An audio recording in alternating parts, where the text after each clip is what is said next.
Apps now. So we've heard from Brian talking about the importance medically when it comes to giving your kids an appropriate night's sleep. Now we're going to talk about the mental health side of it because David Webb is an outpatient therapist with Volunteer Behavioral Health. Good to see you this morning. Good to see you. It's such an involved conversation. It warrants two separate ones, one with Brian and one with you. You, I know, see adults. Right? Primarily, I do see adolescents as well. But at Volunteer Behavioral Health, you do see younger people also. Yes, we do. And you're seeing an influx of them. This is a chronic problem, sleep deprivation. Certainly is, and it has a tendency to be diagnosed as something more serious when in reality, the simplest explanation is often the right one. What do you mean by that? Well, a lot of times we will diagnose a child or an adolescent with attention deficit disorder, for example. And really, when you begin looking at lifestyle, you'll find that a lot has to do with lack of sleep, poor diet, stress. So there can be a number of factors that are much easier to explain. You said a really big word. You What's said that? stress. Yes. I think a lot of us grew up hearing our parents say, oh, it's just stress, you'll deal with it. Just deal with it. There is no such thing as, quote, just stress. No, it there's can not. really wreak havoc on your mental health. And we have to remember that the child and the adolescent brain is not really equipped to handle the level of stress in our culture right now. Some of the things that are happening in the news, the amount of pressure on kids to perform in school is higher than it's ever been. And the prefrontal cortex, the cerebral cortex, the areas of executive functioning are really not fully developed yet. I had a conversation with my husband just over this past weekend about the fact that you can forget once you are well grown, you know, into your 50s and over, what it was like to be a teenager, and that they are still very young. They're new at this game of life too, and they don't have the ability to process stress on their own. They've got to have someone to talk to, and that's where volunteer behavioral health often comes in, right? Very, very true, very true. And we work a lot on trying to help young people develop just an awareness of the amount of stress they really are under, and to develop some resilience skills, the ability to take better care of themselves. Because a lot of times even the parents are not sure what's going on, and so they're not positive about how to help the kids. You mentioned the things that are going on in the news. None of us can completely control the world, but we can control our own world. So what are some things that parents can do 3 or 4 weeks away from the school year starting? I know we're here in the factory showroom at Mermaid Mattress for a very good reason, because it all does begin with having an appropriate, good fitting mattress to sleep on at night, which you would be surprised, a lot of kids don't have that. But what are some steps that parents can either take or to be watching for that there's a sign of a problem? Well, I think the first thing is to listen to your child, your adolescent. Ask them questions about how they're feeling. Look at their structure, the structure of their lives. Look at how much they're sleeping. Look at what they're eating. Look at the access to social media that they have.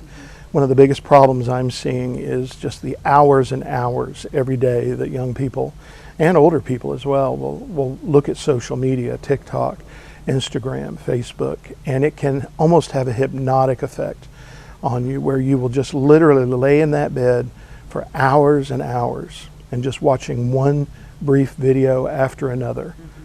And a lot of times we find that sleep deprivation is really related to the fact that these young people's brains are continuously being stimulated. A friend of mine told me once that, I won't remember the number, but that every day your mind plays over words you hear. So if you hear negative words, that is played over in your mind by day.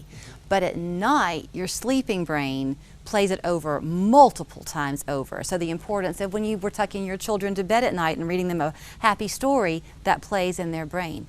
If they're going to bed seeing something negative, that's playing in their brain. That's absolutely true. The state that we are in emotionally, psychologically, when we go to sleep is very often the state that our minds and our brains stay in as we're sleeping. So we can look a lot at what I call sleep hygiene. How are you preparing for sleep? What hours are you Sleeping. When do you go to sleep? When do you get up in the morning? Are you looking at a lot of blue light screens, for example? That stimulates the brain. And so I recommend a lot of times that if you'll stop looking at any type of blue light screen, and that would be a telephone, a tablet, TV, anything that emits that blue light, it gives the brain an opportunity to go into its own natural circadian rhythm.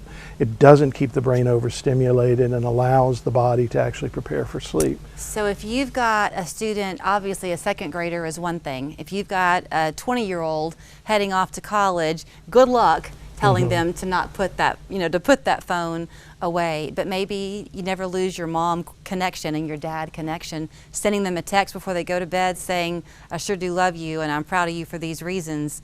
That's something you can do to put that positive thought. Well, sure, and I think, again, it's about listening, it's about asking the right questions. You're not necessarily trying to correct the child or the adult. What you're trying to do is get them to think about how their particular lifestyle choices are working for them. Are they getting the results that they really want out of that? Are they able to focus? Are they able to manage their emotions and their moods effectively? How are their relationships going? So you want to look at that and then ask them, do you think maybe some changes might help? Ask, don't tell. Ask, don't tell. Okay, 2 real quick points before I let you run.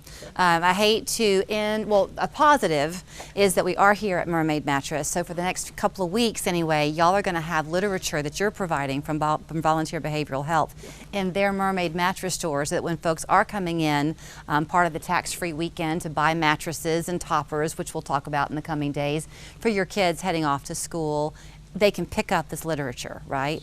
In the meantime, it's also on your website, also on Mermaid's website, which we will share with you.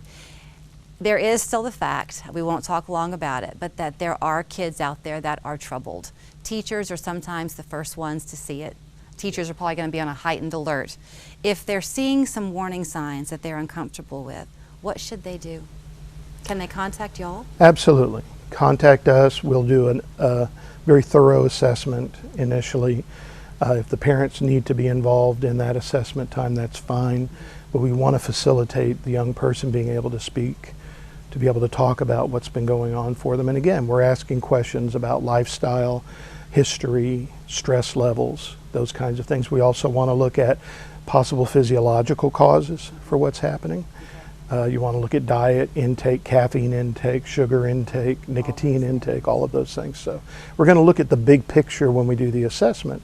And then we're going to get them the help that we can provide that they most need. I love the takeaway. Ask, don't tell when talking to your kids. David, thank you so much. Here again is the contact information for them at Volunteer Behavioral Health. Their website again is where you can get that literature we talked about, also on the Mermaid website, which is mermaid.com. We are back with more 3+U in just a minute. Why are Bojangles Chicken Supremes called Supremes? What else would you call them? Superbs? Nah. Now try them with our new creamy buffalo sauce. It's bow time.